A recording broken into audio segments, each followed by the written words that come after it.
William Brewer, of the illustrious family of the ancient Counts of Nevers, was educated by Peter the Hermit, Archdeacon of Soissons, his uncle by the mother's side. He learned from his infancy to despise the folly and emptiness of the riches and grandeur of the world, to abhor its pleasures, and to tremble at its dangers. His only delight was in exercises of piety and in his studies, in which he employed his whole time with indefatigable application. He was made canon, first of Soissons, and afterwards of Paris, but he soon took the resolution of abandoning all commerce with the world, and retired into the solitude of Grandmont, where he lived with great regularity in that austere order, till seeing its peace disturbed by a contest, which arose between the fathers and lay brothers, he passed into the Cistercian. Then, in wonderful odor of sanctity, he took the habit in the Abbey of Pontigny, and shining as a perfect model of monastic perfection, was after some time chosen prior of that house,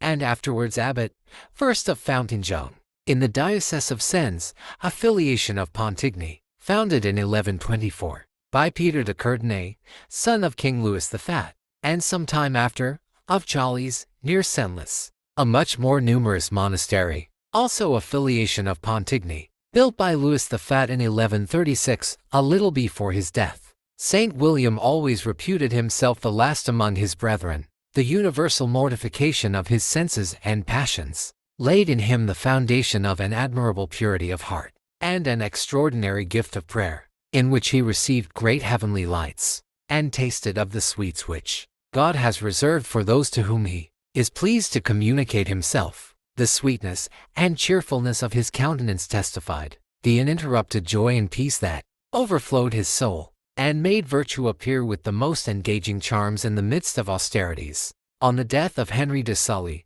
Archbishop of Bourges, the clergy of that church requested his brother Udo, Bishop of Paris, to come and assist them in the election of a pastor, desirous to choose some abbot of the Cistercian order, then renowned for holy men.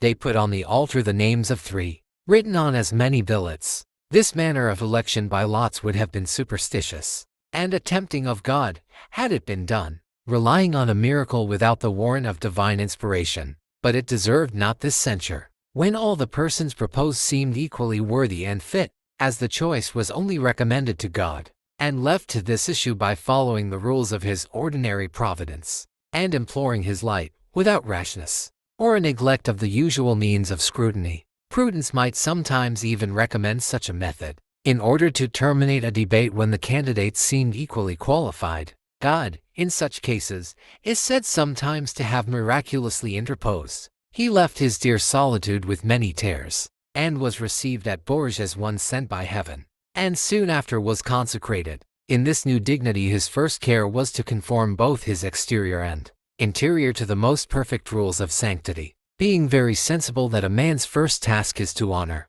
God perfectly in his own soul. He redoubled all his austerities, saying, it was now incumbent on him to do penance for others, as well as for himself. He always wore a hair shirt under his religious habit, and never added, nor diminished, anything in his clothes either winter or summer. He never ate any flesh meat, though he had it at his table for strangers. His attention to feed his flock was no less remarkable, especially in assisting the poor both spiritually and corporally, saying that he was chiefly sent for them. He was most mild to penitent sinners, but inflexible towards the impenitent, though he refused to have recourse to the civil power against them, the usual remedy of that age. Many such he at last reclaimed by his sweetness and charity.